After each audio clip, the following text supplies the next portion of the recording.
नमस्ते, मेरा नाम है गरिमा वाजपेयी और आप देख रहे हैं के न्यूज का डिजिटल प्लेटफॉर्म। सुनीता विलियम्स, ये नाम आप सबने सुना होगा। इनसे जुड़ी तस्वीरें, इनसे जुड़े वीडियोस भी आप सबने खूब देखे होंगे।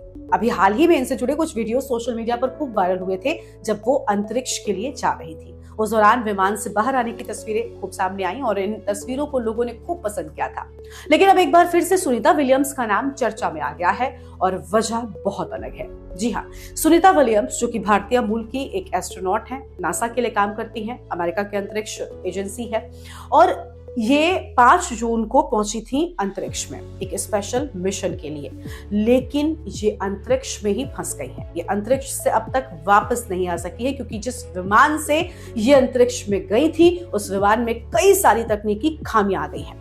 अब बात कर लेते हैं इस विमान से जुड़ी। देखिए, ये विमान बोइंग कंपनी का है जिसका नाम है CST स्टारलाइनर। इसी विमान जिसे कैप्सूल के तौर पर डिजाइन किया गया है, इसी विमान में बैठकर सुनीता विलियम्स और इनके साथ में एक और एस्ट्रोनॉट बुच ये भी गए हुए थे। लेकिन फिलहाल दोनों अंतरिक्ष में फंसे हुए हैं और ये कब वापस लौटेंगे इसका कुछ भी पता नहीं है। खुद नासा को भी नहीं पता है कि कब सुनीता और बुच वापस लौट पाएंगे। देखिए, बहुत सारे सवाल खड़े हो रहे हैं कि आखिर इतने बड़े एस्ट्रोनॉट्स की जिंदगी के साथ में खिलवाड़ क्यों किया गया। इनकी जान फिलहाल खतरे में है क्योंकि ये कब वापस लौटेंगे किसी को कुछ पता नहीं है। खुद नासा के पास इस सवाल का जवाब नहीं है। अब बात करते हैं उस कैप्सूल की जिसमें बैठकर ये लोग गए। जैसे मैंने पहले भी बताया कि स्टारलाइनर इस कैप्सूल का नाम है। बोइंग ने इसको बनाया है। 5 जून को ये लोग गए थे। हालांकि देखिए, बहुत सारी बातें फिलहाल निकलकर सामने आ रही हैं। अब तक नासा जो है इसके पहले अपने कमर्शियल पार्टनर स्पेस एक्स के साथ में काम करता था, लेकिन इस मिशन के लिए बोइंग के साथ में पार्टनरशिप हुई और बोइंग का जो ये स्टारलाइनर स्पेसक्राफ्ट है ये इस मिशन के लिए चुना गया। लेकिन बड़ी बात यह है कि ये जो स्पेसक्राफ्ट है, जो स्टारलाइनर CST बोइंग का, ये पहले 2 बार फेल हो चुका है। जब पहली बार इसको भेजने की तैयारी 2019 में हुई थी, उस दौरान इसमें कुछ दिक्कतें आ गई थी और वो दिक्कत थी सॉफ्टवेयर की, जिसके चलते ये पूरा नहीं हो पाया। मिशन गलत ऑर्बिट में चला गया था। अब आप समझिए कितनी बड़ी यहाँ पर कमी जो है वो निकलकर सामने आई थी। दूसरी बार जब इसको भेजने की तैयारी हुई तब फ्यूल वाल्व में दिक्कत हुई और वो भी फेल हो गया।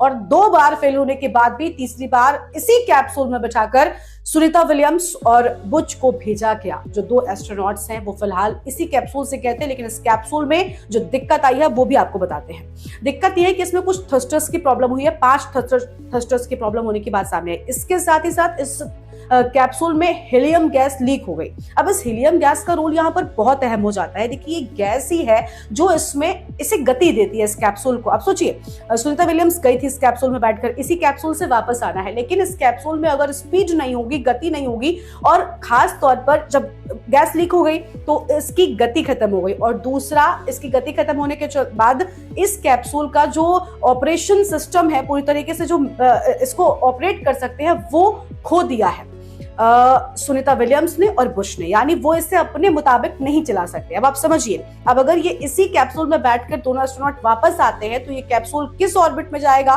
कहां जाएगा, नहीं पता। वायुमंडल में जाने से पहले अगर ये खो देता है, इस पर रिस्पॉन्स पूरी तरीके से खो देती हैं ये लोग, अपना जो हैंडल है खोती हैं, तो कहीं ना कहीं ये अंतरिक्ष में गुम हो जाएगा। और अगर धरती की ऑर्बिट में आने के बाद इसका नियंत्रण खोती है सुनीता विलियम्स, तो ये धरती पर किस गति से गिरेगा इसका अंदाजा किसी को भी नहीं है। यानी पूरी तरीके से ये मिशन फेल हो जाएगा।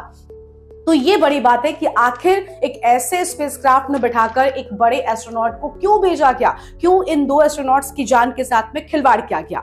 लेकिन अब बात आती है कि देखिए, जो दिक्कतें हुई उन सब से अगर आगे बढ़कर देखें तो क्या तरीके हैं कि आखिर सुनीता विलियम्स और बुच को वापस लाया जा सकता है। अमेरिका के पास और नासा के पास अब सिर्फ 4 विकल्प बचे हुए हैं और सबसे पहला यह है कि जो उनका पुराना कमर्शियल पार्टनर था स्पेस एक्स, जिसके साथ में कई सारे मिशन पर काम भी नासा ने पहले किया है, उससे मदद मांगे और वो भेजे। देखिए, उसमें 4 लोगों की बैठने की कैपेसिटी होती है। एक तो 2 लोगों को बिठाकर भेजा जाए, इंजीनियर्स जाएं, ये ऊपर जाएं और उसके बाद जो कैप्सूल है स्टारलाइनर उसको ठीक करें और उसमें बैठकर सुनीता और बुच वापस आए और ये जो नया जाएगा इंजीनियर्स लेकर ये अपना वापस लौटे, या फिर इसी विमान से भी सुनीता और बुच को वापस लाया जा सकता है। पहला ऑप्शन अमेरिका के पास ये है और दूसरा ऑप्शन नासा के पास में ये है कि वो रूस से मदद ले। और देखिए, उसके पास उसका जो एक विमान है सोयूज कैप्सूल कैप्सूल, इसे एस्केप कैप्सूल के तौर पर अंतरिक्ष में स्पेस स्टेशन पर पहले ही रखा गया है। यानी ये ऐसी स्थिति के लिए ही रखा गया है कि अगर कभी कोई ऐसी स्थिति होती है, एस्ट्रोनॉट वहां पर फंसते हैं, कोई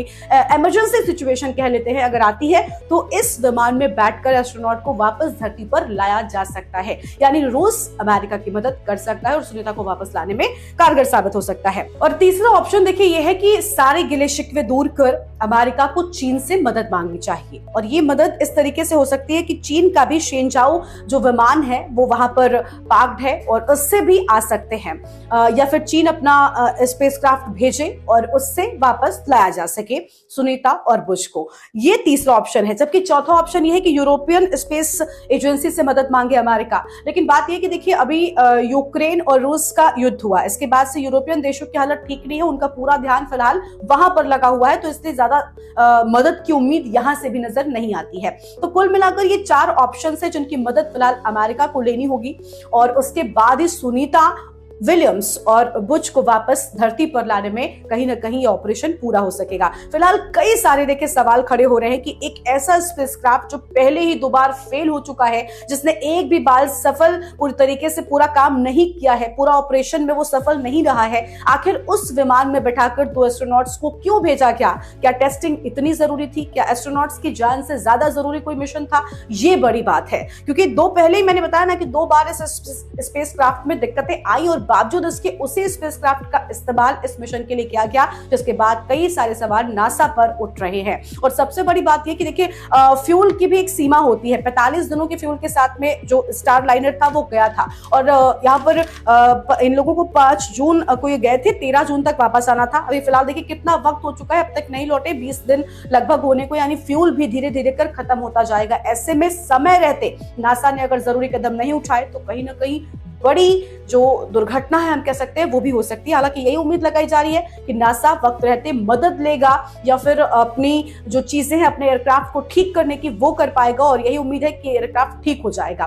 फिलहाल देखिए अभी एक ताजा जानकारी ये भी मिल रही है कि जुलाई के पहले हफ्ते में वापस बुलाया जा सकता है, क्योंकि ये सारी चीजें नासा इनसे अपडेटेड है और एक नए मिशन के तौर पर इसको लिया गया है नासा की ओर से। नासा अब इस मिशन पर लगा हुआ है कि सुनीता और बुच को किस तरीके से वापस लाया जाए, और सूत्रों के हवाले से कह लें ये जानकारी सामने आई है कि जुलाई के पहले हफ्ते या फिर 6 जुलाई, एक तिथि भी सामने आ रही है, उस दिन सुनीता विलियम्स वापस धरती पर आ सकती हैं। तो देखिए इंतजार इसी वक्त का है कि जब सुनीता सफलतापूर्वक जिस मिशन पर गई हैं उसको पूरा कर वापस धरती पर लौटेंगी और जो जानकारी जिस मिशन के लिए वो गई थी उसमें कामयाब हो सकेंगी। फिलहाल इस वीडियो में इतना ही। वीडियो आपको कैसा लगा कमेंट बॉक्स में हमें जरूर बताइएगा।